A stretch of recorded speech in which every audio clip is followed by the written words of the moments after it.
వెంకటేశాయ. ఆనందరూప గోవింద, ఆద్యంతరహిత గోవింద, ఇహ పరదాయక గోవింద, ఇభరాజ రక్షక గోవింద. స్మరణాత్ సర్వదోషఘ్నం, శ్రవణాదిష్టవర్షణం, దర్శనాత్ ముక్తిదం వీరం, श्रीनिवासम भजे निशम. स्मरणात् सर्वदोषघ्नम, केवल स्मरण करने से हमारे दोष सभी दूर हो जाते हैं. क्या स्मरण करने से? भगवान का नाम स्मरण करने से. बालाजी वेंकटेश भगवान का नाम बड़ा ही महत्वपूर्ण है, उसमें बहुत वैभव है, महिमा है. श्रवणादिष्टवर्षिणम, उनकी महिमा सुनने से, उनका वैभव सुनने से हमारी मनोकामनाएं पूरी हो जाती हैं.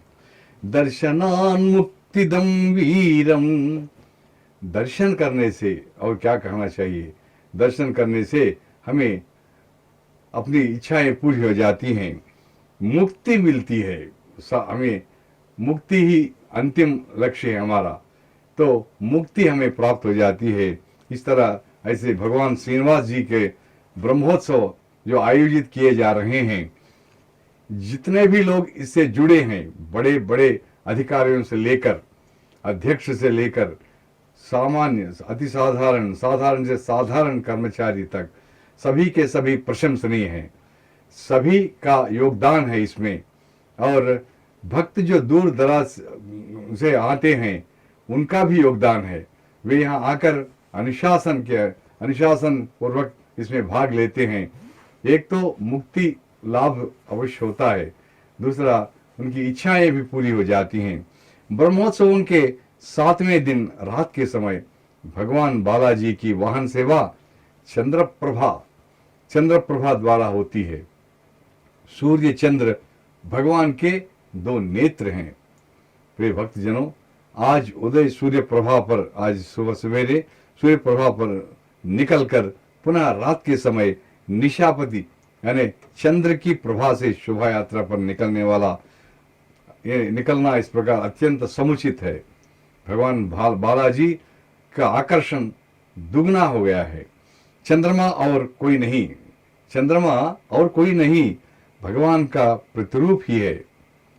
कारण गीताचार्य ने स्वयं कहा था, नक्षत्राणाम अहम शशि, नक्षत्रों में मैं शशि हूं, उन्होंने कहा था. केवल इतना ही नहीं, बल्कि पुष्णामि चौषधि सर्वाः सोमो भूत्वा रसात्मकः, गीता अध्याय 15 में कहा गया है. अर्थात भगवान चंद्रमा बनकर औषधियों का पोषण भी करता है. चंद्रमा बनकर भगवान औषधियों का पोषण करता है. जो आप सभी जानते हैं, स्वयं मतलब कांति नहीं दे सकता चांद, सूरज का ही, यानी इस सूर्य की कांति ही चंद्रमा पर जब पड़ती है, फिर वहां से हमें प्राप्त हो जाती है. तो सूर्य से गर्मी लेकर, सूर्य से यानी वो लेकर वे हमें चांदनी में बदलकर, हमें यानी ज्योत्सना में बदलकर वे हमें प्रदान करते हैं. ये भी कोई मामूली बात नहीं है. औषधियां नहीं तो हमारा जीवन भी नहीं. अतः औषधियों का ईश्वर चंद्रमा हमारा पोषक ही है. औषधियों को देने वाला चंद्रमा हमारा पोषक ही है. उस ताप विनाशक व शीतल प्रदानकारी की दिव्य प्रभा से आज कलियुग देवता श्री वेंकटेश भगवान हमें दर्शन दे रहे हैं. चंद्र प्रभा वाहन पर विराजमान कलियुग वरद बहुत सुंदर है. पुराणों में चांद के बारे में विस्तृत वर्णन है. पुराणों में चंद्र के बारे में अनेक प्रसंग ऐसे हैं, पढ़ना ही चाहिए. चांद जहां भगवान का शिरोभूषण है, भगवान शिव जी का शिरोभूषण है चांद, वही चांद यहाँ चंद्रप्रभा वाहन के रूप में भगवान बालाजी की सेवा में लगे हुए हैं. भगवान विष्णु यहाँ भगवान शिव दोनों देखते हैं. देखिए, यहाँ अन्य धर्म वाले भी चंद्रमा का आदर करते हैं और उनके लिए भी ये आदरणीय है. कहा जाता है कि इस चंद्रमा की उत्पत्ति भगवान के मन में ही हुई थी, इसी कारण श्रुति ने कहा चंद्रमा मनसो जातः कहकर वर्णन किया है। अर्थात चूंकि चंद्रमा सूर्य रश्मि का अनुसरण करते हुए ज्योत्सना प्राप्त करता है और सूर्य प्रभा वाहन के सेवापुरांत चंद्र प्रभा वाहन सेवा का आयोजन अत्यंत समुचित व समीचीन है। पहले सूर्य का दर्शन हुआ, अब चंद्रमा। तो इस प्रकार सूर्य से जो कांति, जो रोशनी हमें मिलती है, तत्पश्चात अभी चंद्रमा का आना और चंद्रमा द्वारा हमें आनंद मिलना, ये उसका कोई कम नहीं है। सूर्य प्रभा वाहन सेवा उपरांत सेवा के पश्चात अब चंद्र प्रभा वाहन का आना, ये बहुत ही समुचित है। चंद्रोदय होते ही उत्पल यानी कुमुद विकसित हो जाते हैं। रात के समय झील में जो फूल विकसित हो जाते हैं ना, उनको कुमुद कहते हैं, उत्पल कहते हैं। और दिन में सूरज को देखकर ये कमल है, कमल अलग है, कुमुद अलग है। रात के समय जो फूल खिलता है उसको कुमुद कहते हैं। सागर में ऊंची ऊंची लहरें उठती हैं, चंद्रकांत मणियां द्रवित हो जाती हैं। किससे? चांदनी से। चंद्रमा से जो हमें कांति मिलती है उससे ये मणियां द्रवित यानी पिघल जाती हैं।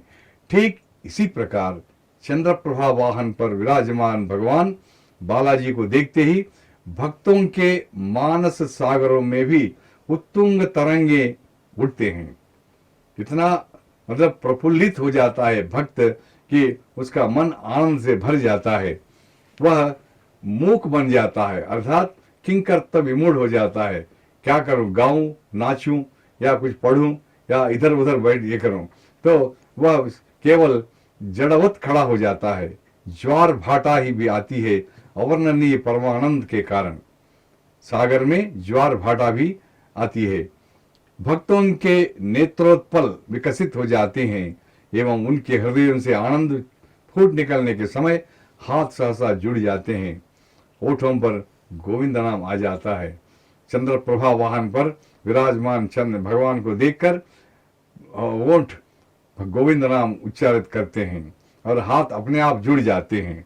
चंद्रमा से हमें आनंद एवं शीतलता प्राप्त होते हैं। भक्तजनों, यथा प्रह्लादनाश्च चंद्र द्वारा चंद्रमा के आह्लाद का वर्णन किया जाता है।